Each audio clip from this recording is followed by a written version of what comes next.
Bonjour bien-aimés dans le Seigneur, je bénis le Seigneur Jésus-Christ qui dans son amour continue à prendre soin de nous, à nous donner la vie chaque matin, à renouveler sa bonté et sa grâce sur nos vies, raison pour laquelle nous demeurons dans la méditation de la parole et chaque matin nous commençons la méditation et nous prions afin que nos vies soient focalisées à Jésus-Christ.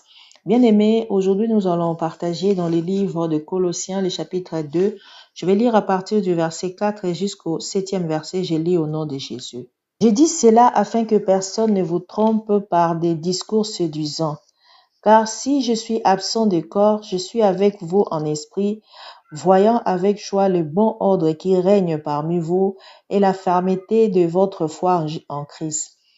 Ainsi donc, comme vous avez reçu le Seigneur Jésus-Christ, marchez en lui, étant enracinés et fondés en lui et affermis par la foi d'après les instructions que vous ont été données et abondez en actions de grâce.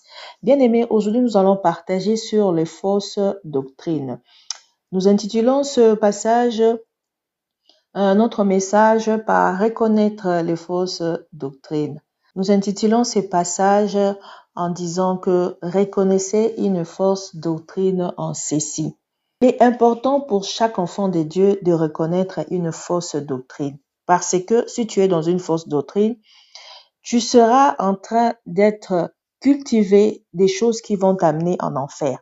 C'est pourquoi la méditation de la Bible est importante pour connaître la vérité afin que nous marchions selon la vérité et d'être libres par la vérité.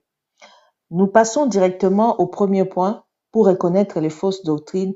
Dans les fausses doctrines, il y a plusieurs discours séduisants qui reposent juste dans le but de contrôler, de rançonner le peuple de Dieu, de diminuer la foi d'un certain nombre de personnes pour en faire ses propres disciples. C'est-à-dire dans ce genre d'église où les gens aiment plus le pasteur et les serviteurs de Dieu dans ces églises-là plus que Dieu. Ils sont prêts à faire des sacrifices pour le bien-être de ces personnes-là, mais pas à faire des sacrifices pour suivre Jésus-Christ ou même pour se libérer de mauvais chemins du péché. La Bible nous dit dans Colossiens 2, au 8, « Prenez garde que personne ne fasse de vous sa proie par la philosophie ou par une vaine tromperie s'appuyant sur la tradition des hommes, sur les principes élémentaires du monde et non sur Christ. » Bien-aimés, dans les endroits où il y a une fausse doctrine, nous voyons que tout se repose par des principes du monde. C'est-à-dire, ce sont des fables ou des conseils mondains dans le but de satisfaire la chair. Mais ce genre de choses n'édifie en rien. Nous avons, dans de fausses doctrines, on nous montre aussi, on peut nous présenter plusieurs médiateurs. Au moment où la Bible dit dans 1 Timothée 2,5, il n'y a que Jésus-Christ qui est le seul médiateur entre Dieu et les hommes. Il est celui qui nous a amené la nouvelle alliance, donc il n'y a plus plusieurs alliances. Il n'y a que l'alliance du sang de Jésus-Christ. Il est le seul médiateur. Mais dans ces genres de doctrines, on va vous montrer plusieurs personnes pour accéder à Dieu. Et pourtant, c'est pas biblique. Colossiens 2,11 nous dit, « Et en ceci, vous avez été circoncis d'une circoncision que la main n'a faite, mais la circoncision de Christ qui consiste dans le dépouillement du corps de la chair. » Bien-aimés, ce que Jésus-Christ a fait pour nous à la croix nous a libérés de la chair parce que c'est la chair qui fait pécher l'homme. Mais dans ce genre de doctrine, on va vous montrer que vous continuerez à faire des sacrifices pour vous dépouiller du vieil homme ou pour avoir la justice des dieux. On va vous mettre dans tout ça pour vous faire n'importe quoi.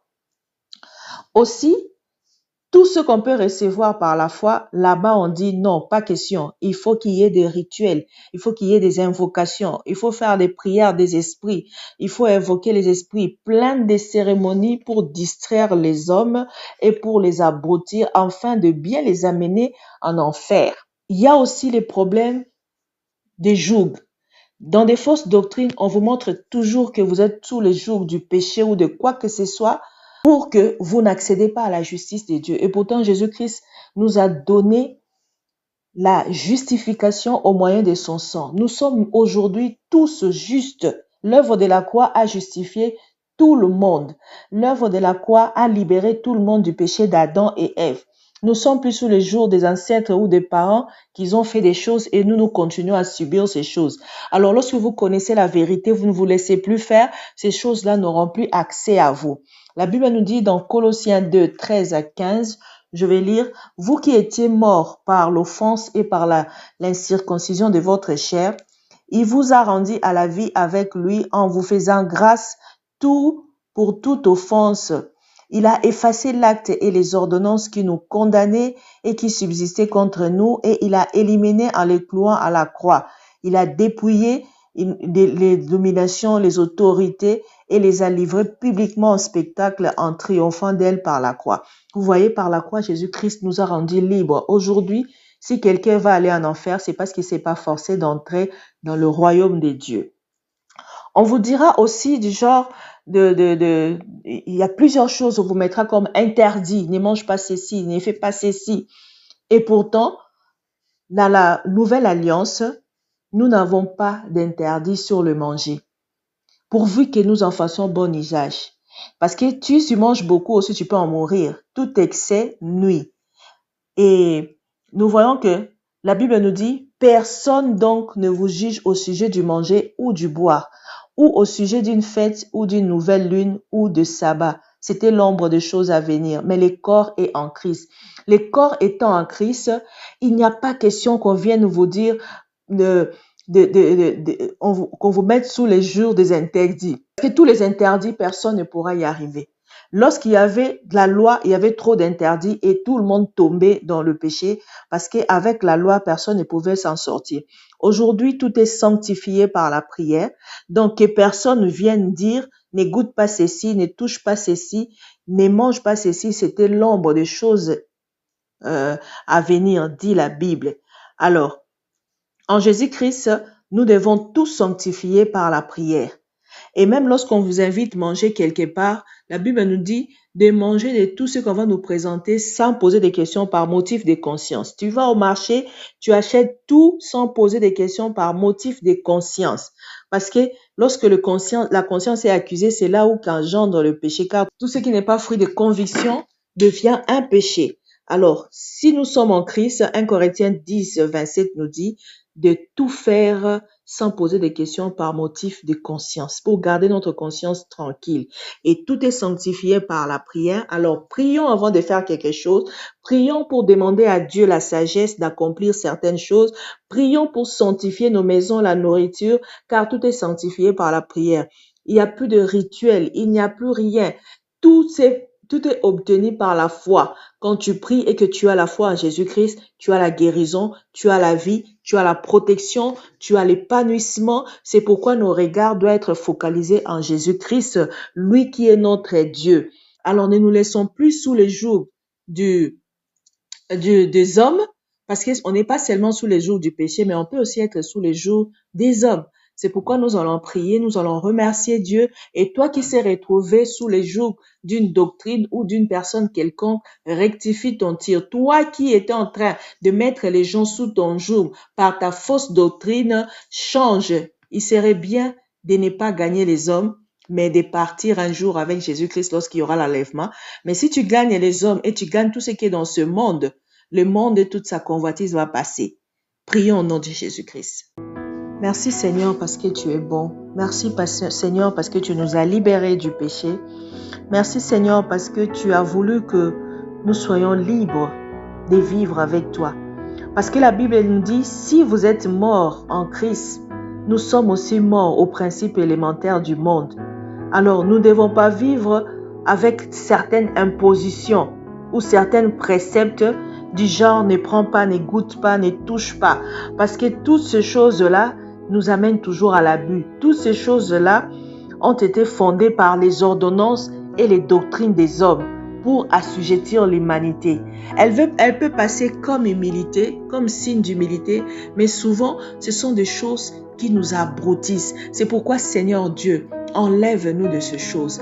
Tous les enfants, tout le corps de Christ qui est en train de subir ces choses, qui est en train de subir toutes ces complications de la vie, Seigneur, là où ils sont, tu le sais. Libère tes enfants des jougs des hommes.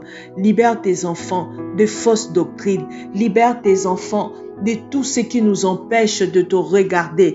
Parce que lorsque les hommes se placent au-devant de nous, nous n'arrivons pas à te regarder. Nous n'arrivons pas à te suivre. Aujourd'hui, les hommes suivent la doctrine des hommes. Aujourd'hui, les hommes suivent les traditions des familles, des coutumes qui sont là pour nous amener en enfer, qui sont là pour nous faire haïr nos prochains, qui nous divisent. Seigneur, s'il te plaît, tous les enfants de Dieu qui sont en train encore de traîner dans ces choses, toque dans leur cœur et fais-leur savoir la vérité. Que Colossiens 2 fasse de nous libres. Parce que tu nous as expliqué ces choses, nous voulons la mettre en pratique.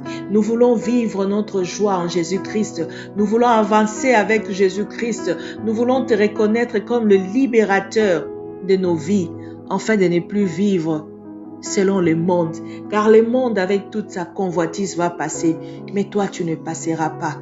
Apprends-nous, Seigneur, à recevoir la parole avec un cœur joyeux, afin de pratiquer la parole. Donne-nous le Saint-Esprit qui nous fortifie dans la marche dans le royaume, qui nous fortifie dans la marche de ton trône. Seigneur, nous voulons demeurer, Seigneur, en espérant qu'un jour tu viendras nous chercher. Que notre espérance soit en toi, notre Seigneur et notre Roi.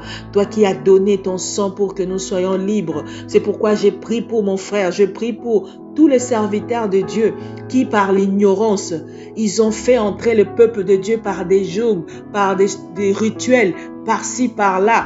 Au moment où aujourd'hui, seule la foi en Jésus-Christ nous libère de toutes choses. C'est pourquoi la Bible dit: si tu crois, tu seras sauvé, toi et ta famille. Si tu crois en Jésus-Christ, tu es passé de la mort à la vie. Nous n'avons plus besoin des rituels, ni des invocations, ni des personnes, ou même les cultes des ancêtres ou de saints, soi-disant saints.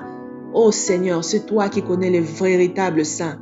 C'est pourquoi nous venons à toi, te demander pardon pour toutes les fois que nous avons accédé à ces choses, pour toutes les fois nous avons égaré le peuple de Dieu à ces choses, afin que Seigneur, ta miséricorde puisse libérer chacun de nous. Des écailles tombent, Seigneur Jésus, que les écailles tombent dans les yeux des serviteurs de Dieu, ceux-là qui sont là à suivre n'importe quel vent et amènent dans la maison de Dieu et égarent beaucoup des enfants de Dieu. Seigneur, remets de l'ordre dans le corps de Christ.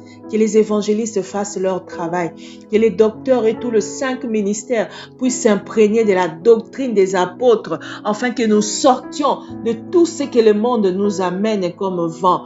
Ô Saint-Esprit, merci de sanctifier l'Église. Merci de sanctifier ton épouse, afin de la manifester glorieuse, afin de nous manifester glorieuse. Merci de changer les choses. Merci de nous donner ton cœur, un cœur d'amour, un cœur qui amène tout le monde à la réconciliation. Tu nous as laissé le message de la réconciliation. Nous ne voulons pas vivre séparés. Prends soin de nous et fortifie tous ceux qui sont affaiblis, tous ceux qui ont perdu la foi par des fausses doctrines. Seigneur, réveille la foi de tes enfants, réveille la vie de tes enfants, réveille, Seigneur, nous sommes encore au temps de la grâce. Lorsque le péché abonde, ta grâce surabonde, et que le monde soit sauvé, que tes enfants soient sauvés, et que nous tous nous parvenions à la connaissance de ta parole, afin de bien te servir. Louange et honneur à toi. Je bénis la journée de mon frère. Je bénis la journée de ma sœur. Tout ce que nous entreprenons, Seigneur, soit béni au nom de Jésus. Tout le fruit de nos mains soit béni au nom de Jésus. Tout ce que tu nous donnes puisse prospérer et protéger par toi. C'est pourquoi je sanctifie la journée au nom de Jésus-Christ. Amen.